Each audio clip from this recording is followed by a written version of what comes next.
So I started with Soso in 2018, and he came through the physical education program that we started running at the school, and it was really interesting to watch Soso grow, and more not interesting, more exciting to watch him, because he was always an elite athlete at a school level, and it was just exciting to see him compete against his peers, doing all the testing that we did, physical education at the school.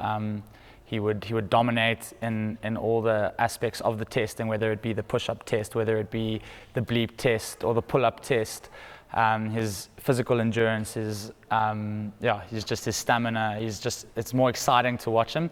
And he was also pushing his peers all the time. He was always trying to compete against his peers, so it was always exciting to watch him.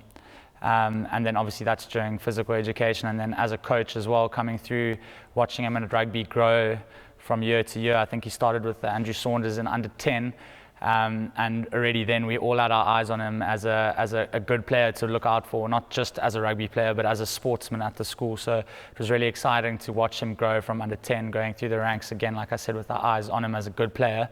And I had the privilege of coaching him last year at his senior year, under 13, and again, everybody talking about Soso and Fisher Primary's under 13 group that year, because of really Soso was the main character that everyone looked around to watch, and coaching him was a privilege really. He's the most humble child that I've had the privilege of coaching. He really gave a new meaning to what coaching is. To see where he's come from and understanding a bit of his background was inspirational really, and the fact that he's so humble and so good, it was just inspirational really.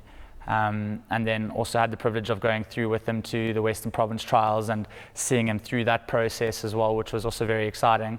Again, his humbleness just shone through and through, and you can see that through his peers as well. He's very liked amongst his peers and his fellow teammates and stuff, so it's always just a pleasure to watch. And obviously just super talented. I'd say the number one characteristic there being his humbleness, just managing to be composed throughout his career. You say career, he's only in primary school, but he comes across as a much older boy, and that's obviously just because he composes himself so well, and his manners, he's super respectful. He'll always greet you, first person to shake your hand and say thank you after a coaching session or after a practice, after a match. He's the first one to go to his fellow coaches or the referee or the umpire. He'll be the first person to say thank you and shake their hands. And again, because he's got leadership qualities, everyone else follows, and it's one of the reasons why it's so fantastic to have him involved in our setup.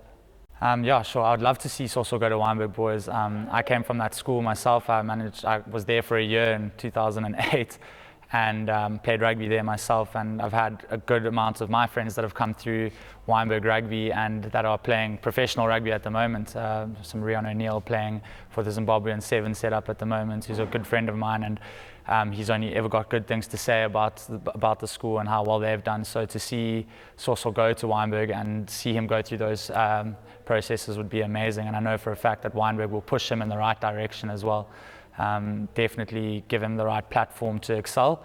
I think he deserves that chance. He deserves the chance to be put onto a pedestal and also compete with more like-minded individuals and someone who's more on his level. I think they'll push him more and giving him more chance to succeed.